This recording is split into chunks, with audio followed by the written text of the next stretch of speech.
alaikum wa rahmatullahi wa barakatuh. Dear friends, Teens Club UAE Islamic Center is proud to host today's interactive session with a very special guest among us.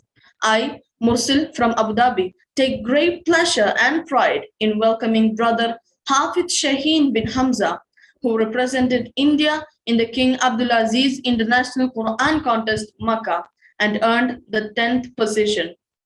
Brother Shaheen has a BA Honours degree in English from the University of Delhi and is now pursuing his master's degree in the field of sociology from the esteemed Jamia Millia University, New Delhi. He was nominated to speak at the UN headquarters at New York by the World Federation of United Nations Association in 2019. He participated in the 74th anniversary of the League of Arab States, New Delhi, under the Sudan Embassy and received a response from Jacinda Ardern, Honorable Prime Minister of New Zealand, for rehabilitating a victim of the New Zealand Church Street attack. He served as the Public Relations Officer of an NGO under his university known as Sarga. Currently, he is also the Imam of the UAE Embassy Masjid in New Delhi. I extend a warm and hearty welcome to Brother Shaheen bin Hamza on my behalf and on behalf of Teens Club UAE Islamic Center.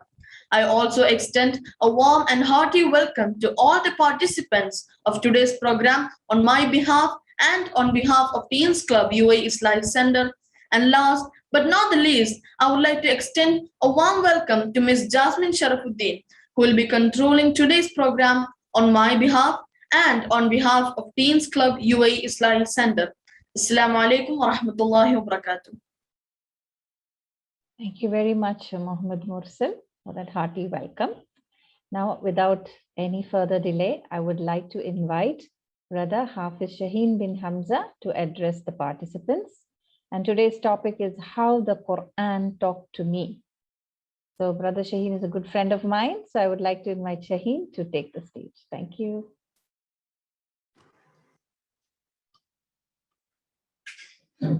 Bismillah walhamdulillah, as-salatu was-salamu ala rasulillah wa ala alihi wa sahbihi ajma'in, amma ba'd.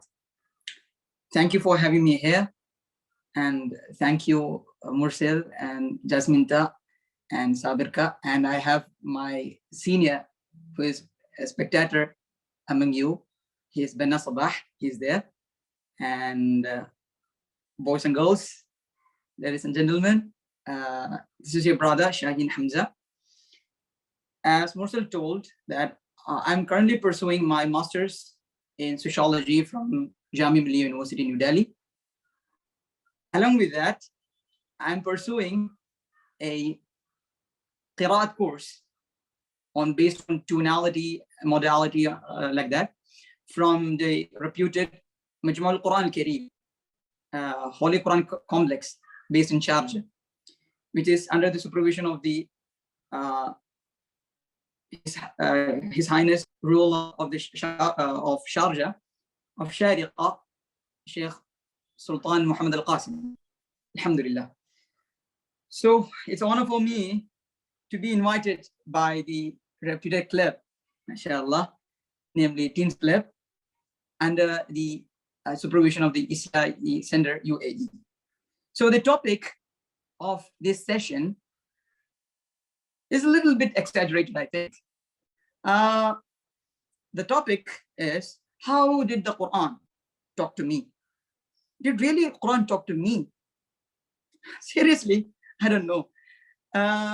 You might think a little bit exaggerated, same as I. So to start with, let me pull out some experience. Let me tell a story of myself. I'm not here to regurgitate. I'm not here to tell or to boast myself. I will put some excerpts of my story as a inspiration regarding the Quran.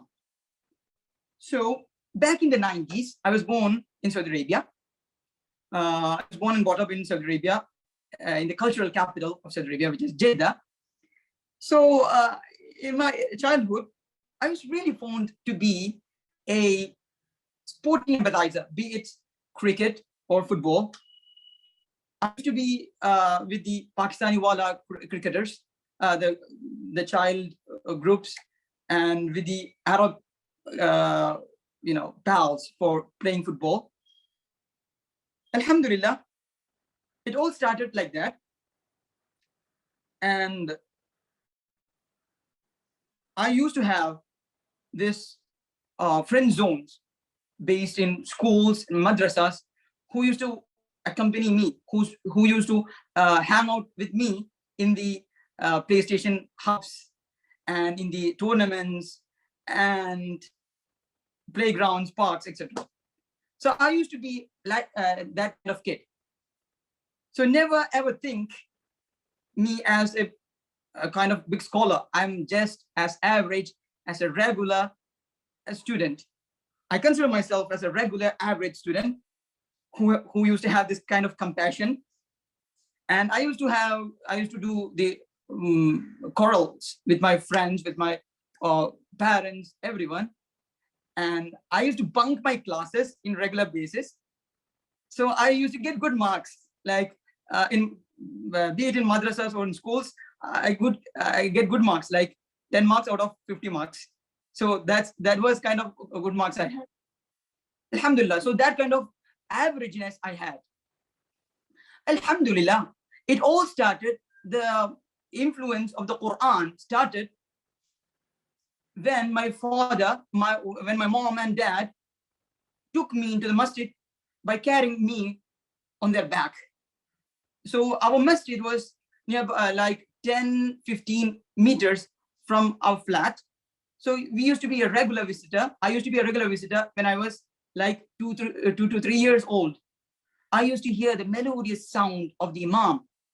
So it really attracted with heart content. From a boy of impeccable passion for cricket, football, wrestling, and collecting the stamps of the cricketers, footballers, anyone, to a lover of Quran. It's not a story of simplicity. It's a story of hardship and toil. So the story continues. However, the time passed by. I relinquished every enjoyable moment I had with my fellow colleagues. And as I told earlier, even the amount of trouble I made, I had this little passion in my little mind to study the Quran and memorize the Quran in its fullest. Because I used to watch, I used to observe the halaqas, the gatherings in the masjid. So I planned to be one of them, but I couldn't. That was never been a reality for me. Everything became in a different situation when my dad, when my father, when my mom, my parents decided to quit Saudi Arabia. And it was a catastrophic end for it was a catastrophic thing for me. I never consider myself. I thought that I don't have any identity in Kerala or in India because I was based in Saudi Arabia. I thought like that in my earlier days. So nevertheless, when the comeback happened, it literally offended me seriously. I thought it was unimaginable to go back to Saudi Arabia. I couldn't accept the fate of living here in Kerala with new environment, with new friends, and I had this guilty feeling for losing my friends back in Saudi Arabia. From that day onwards, I took a pledge. I took an oath that I will come back as strong as possible to Saudi Arabia, in Saudi Arabia, and I will tell about that, inshallah, in the last. So amid hectic stress, I started to live a new life by accepting the reality. So even the reality was sour. My parents recommended me to join one of the best Quran Hafidh Institute at that time. It was situated in Malappuram, Tanur. So a new turning point in my life started there. And I was studied under the guidance of